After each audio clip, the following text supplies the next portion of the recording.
Welcome to மைதிலிஸ் kitchen. இன்றைக்கி மோர்க்கூழ் எப்படி பண்ணுறதுன்னு பார்க்கலாம் வாங்கோ. மோர்க்களி எப்படி பண்ணுறதுன்னு பார்க்கலாம் வாங்கோ. அதுக்கான பொருட்கள்லாம் இருக்குது, வாங்க பார்க்கலாம். தயிர் 1/2 கப்பு வச்சுருக்கேன். அரிசி மாவு நம்ம அரைச்சி வச்சுட்டுருப்போம்னா ஆற்றுல அந்த அரிசி மாவு 1/2 கப்பு, உப்பு தேவையான அளவு, ஒரு கொத்து கருவேப்பிலை, மோர் மிளகா வச்சுட்டுருக்கேன். வரமிளகாயும் போடலாம், மோர் மிளகா போட்டால் நல்லாயிருக்கும், அதனால மோர் மிளகா, 1/2 டீஸ்பூன் கடுகு, பெருங்காயம் 1/2 டீஸ்பூன் வச்சுருக்கேன். தயிராக இருந்தது, நான் நல்லா மிக்ஸ் பண்ணி மோராக்கி வச்சுட்டுருக்கேன் பாருங்க. இப்போ ஊற்றுறேன், இதில் எல்லாத்தையும் ஊற்றிடுறேன். 1 கப்பு மோர் இருக்குது, 1 கப்பு அரிசி மாவு போடுறேன். இப்போ உப்பு போடுறேன் தேவையான அளவு.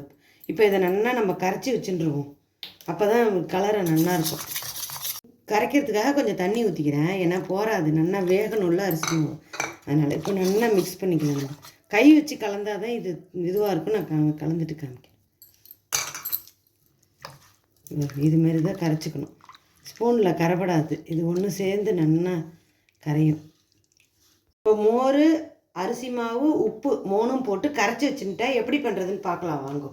இழுப்பச்சட்டி வச்சுருக்கேன், 2 ஸ்பூன் எண்ணெய் ஊற்றி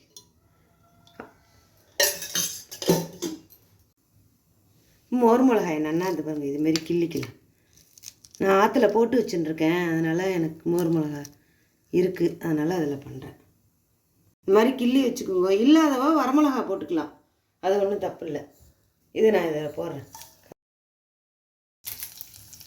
மோர் மிளகாயும் செவந்துடும், கடுகும் வெடிச்சிடும், இது நல்லா ஈஸியாகவே இருக்கும். பெருங்காயம் போட்டுறேன். இப்போ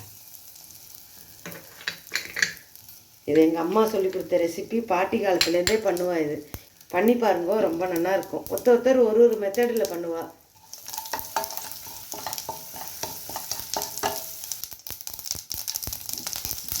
நான் இப்போ அந்த மோரை ஊற்றிடுறேன். நம்ம வேணுன்னா கொஞ்சம் ஜலம் ஊற்றிக்கலாம், அலம்பி ஊற்றிக்கலாம். இதில் 1/2 டம்ளர் ஊற்றிருக்கு துளியோண்டு. கலரிண்டே இருக்கணும், கிட்ட நின்று அந்த போகவே முடியாது நம்ம.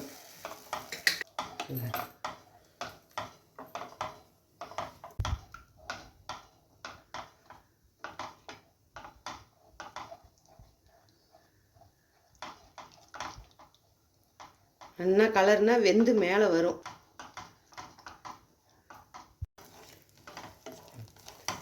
இந்த பாருங்க, இந்த மாதிரி நல்லா முக்காப்பாக தான் வந்துடுது. இன்னும் கொஞ்சம் நல்லா நம்மளுக்கு கலர்னா நல்லா அந்த இறக்கும் போது தேங்காய் எண்ணெயை ஊற்றி நம்ம வில்ல போட்டுக்கலாம்.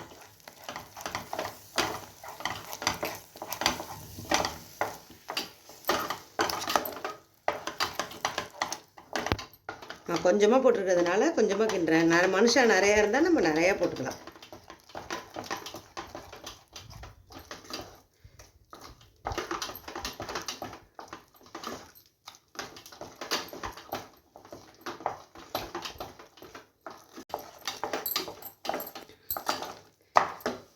சொட்டு எண்ணெய் தேவைப்படுது, நான் ஊற்றிக்கிறேன் 1 ஸ்பூன்.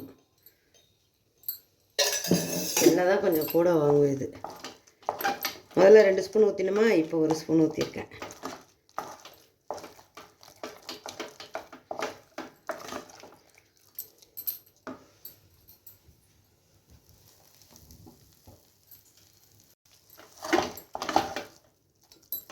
எண்ணெய் வெந்திருக்கு, ஒரு 2 நிமிஷம் மூடி வைக்க.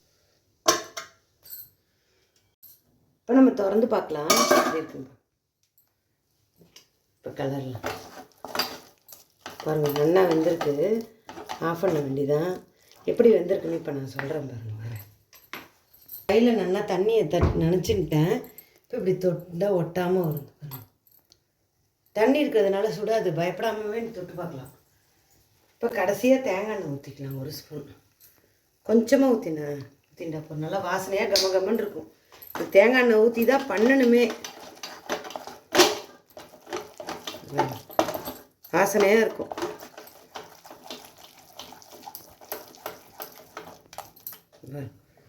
இப்போ நான் அந்த இதில் தட்டில் எண்ணெய் தடவி வச்சுட்டுருக்கேன், தேங்காய் எண்ணெயை. இப்போ அதில் போட போகிறேன். இப்போ நம்ம எடுத்துகிட்டு அதில் கொட்டலாம் பாருங்கள்.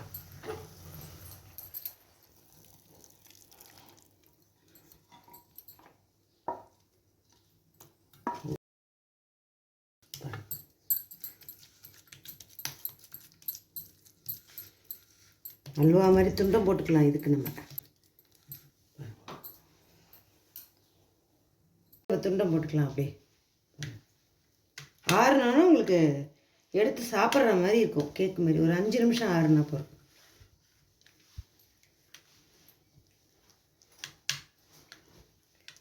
ஆறுனோன்னு நீங்கள் எடுத்துக்கலாம். ஆற வச்சு 5 நிமிஷம் எடுத்து பாருங்கள். நான் எடுத்து காட்டுறேன் உங்களுக்கு.